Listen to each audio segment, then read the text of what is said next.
Dang! Oh. Look at that coloration.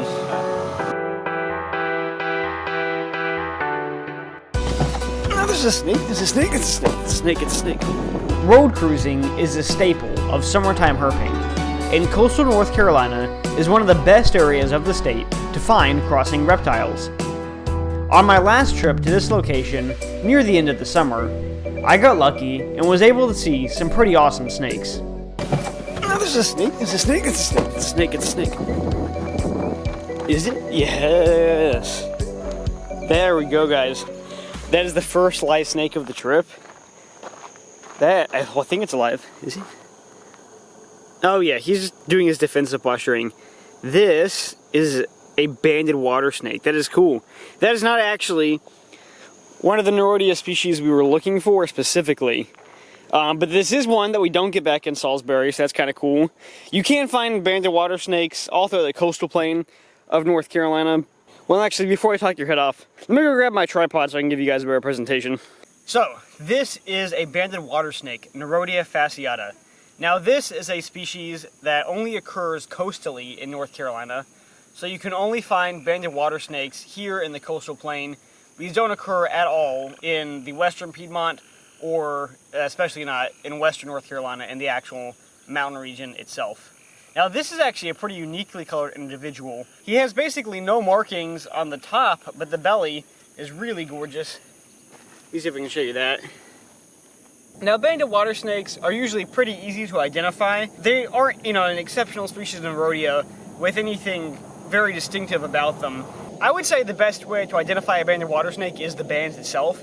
Now, this one doesn't really have them, but most individuals, you'll have kind of rectangular, squarish blocks on the sides. And then the belly, if you somehow saw it, it varies based on the individual, but usually has this kind of checkered pattern. But this is a non-venomous species. Most of their hunting in the summer months is done at night, and it's about sunset right now, so this guy was probably just getting ready to do his nighttime hunting. They'll prey on all kinds of aquatic and sometimes terrestrial organisms, frogs, fish, rodents, smaller snakes, pretty much anything is on the menu for a banded water snake. And that does make them an important middle layer of the ecosystem. And this guy is really nice and calm, so that's kind of fun. Alright, this guy has been an awesome subject, and he was moving in the direction he was facing, you see here. So we're just gonna go ahead and move him off the road. It's pretty rare that we get in a rodeo this calm, so that's always fun. But we'll get him right back over here. I think he was headed to this ditch. See you, buddy.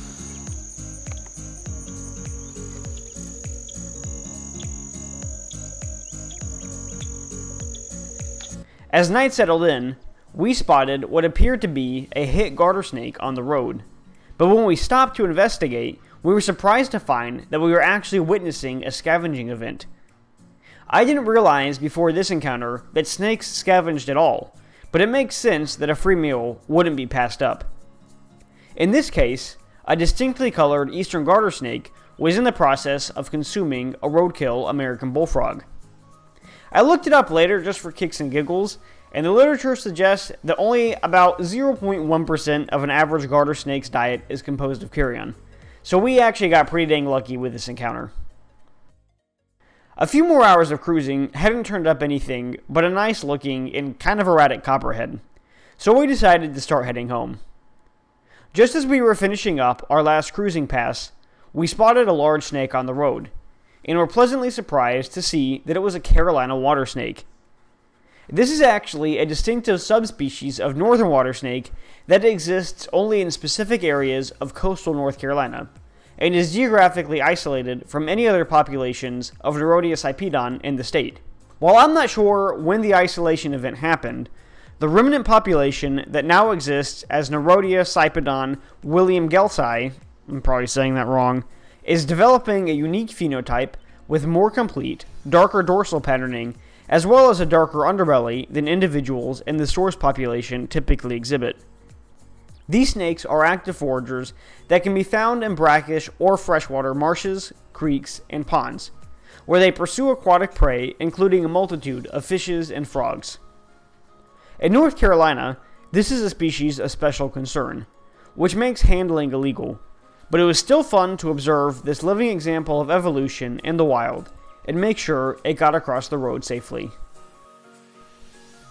Alright everyone, that's just about it for today's video.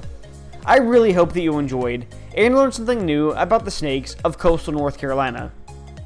If you did enjoy, please be sure to leave a like on this video, and consider subscribing to my channel for new, educational wildlife content, coming on Saturday mornings as often as possible. Also, if you haven't already, be sure to check out my Twitter and Instagram pages at The Wild Report for photos and video clips from my adventures. Thanks so much for watching, and keep adventuring everywhere. This has been Zino, of The Wild Report, signing out.